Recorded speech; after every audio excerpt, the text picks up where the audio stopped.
Hello student, आज इस video में हम एक्सरसाइज 1.3 जो कि एनसीईआरटी क्लास 9th के मैथ्स का है उसमें क्वेश्चन नंबर 3 को हम सॉल्व करेंगे। तो क्वेश्चन नंबर 3 में यहाँ पे क्या बता रहा है कि हमारे पास क्या है कि डेसिमल में नॉन टर्मिनेटिंग डेसिमल है, यानी कि रिकरिंग भी हम इसको बोल सकते हैं। तो इस नॉन टर्मिनेटिंग रिपीटिंग डेसिमल को हमें क्या करना है, कन्वर्ट करना है रेशनल नंबर में, दैट इज़ p/q के रूप में कन्वर्ट करना है। तो सबसे पहली बात है इसका सॉल्यूशन करने के let x is equal to 0.6।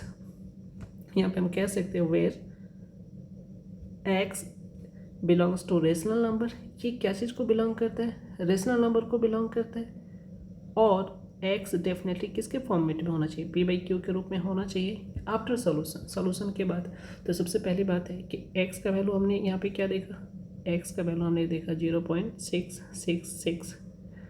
तो अब सबसे पहली बात है ना कि हम ये देखेंगे, क्योंकि कुछ रूल्स होते हैं, उस रूल्स को हम समझ लेते हैं कि हमें ये देखना होता है कि डेसिमल के बाद जो डिजिट रिपीट कर रहा है वो कितने नंबर ऑफ डिजिट रिपीट कर रहा है। The number of digit that is repeating is only 1 digit. तो इसलिए इस इक्वेशन को हम 10 से मल्टीप्लाई करेंगे, that is x is equal to 0.666 dot dot multiply with 10 से मल्टीप्लाई करेंगे। पर्पस क्या था, पर्पस ये था क्योंकि जितना डिजिट रिपीट कर रहा है उतना ही 1 पे 0 से मल्टीप्लाई करते हैं, सो दैट डेसिमल एक डिजिट बाद शिफ्ट करे और शिफ्ट करने के बाद फिर से वही नंबर रिपीट करना चाहिए।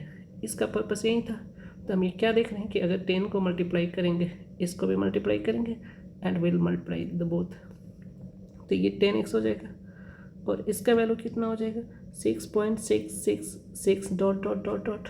अब ये इक्वेशन 2 हो गया। मेरा पर्पस क्या था, मेरा पर्पस ये था कि डेसिमल के बाद जो नंबर रिपीट कर रहे हैं उसको कैसे भी करके ख़त्म कर दिया जाए, यानी कि एलिमिनेट करें। तो ये कैसे पॉसिबल है, तो पॉसिबल है अगर इक्वेशन 2 को 2 में से 1 को हम सब्सट्रैक्ट कर दें तो कहीं ना कहीं पॉसिबल है। तो देखते हैं। तो सिंपल सी बात है, बताओ इक्वेशन 2 क्या था, दैट इज़ 10x में से इक्वेशन 1 को हम घटा रहे हैं, that is LHS side and RHS side को अलग अलग करके मैं यहाँ पे क्या कर रहा हूँ, सब्सट्रैक्ट कर रहा हूँ। तो यहाँ पे x को हम सब्सट्रैक्ट किए और यहाँ पे हम क्या देख रहे हैं 6.666 डॉट डॉट डॉट में से हमको किसको माइनस करना है, 0.666 डॉट डॉट डॉट माइनस कर देना। तो आप एक बात बताओ कि जब इसको सब्सट्रैक्ट करोगे तो ये वाला वैल्यू दोनों कैंसिल आउट हो जाएगा, मतलब कि डेसिमल के बाद जो वैल्यूज है वो एक दूसरे को एलिमिनेट कर देंगे और जो रिमेनिंग बचेंगे वो क्या, यहाँ पे हम देख लेते हैं 9x हो जाएगा और यहाँ पे जो वैल्यू होगा जिस 6 में से 0 जाएगा दैट इज 6 हो जाएगा। तो इसलिए हम कह सकते हैं कि x का वैल्यू कितना आ जाएगा, 6/9 हो जाएगा। अगर इसको आप सिंपलेस्ट फॉर्म में करना चाहते हैं तो कर दे, तो 2/3 हो जाएगा। यानी कि x को हमने क्या कर दिया, रेशनल नंबर में कन्वर्ट कर दिया, दैट इज p/q के रूप में। और हम ये देख रहे हैं कि p का वैल्यू यहाँ पे क्या दिखाई दे रहा है 2 और q का वैल्यू क्या दिखाई दे रहा है।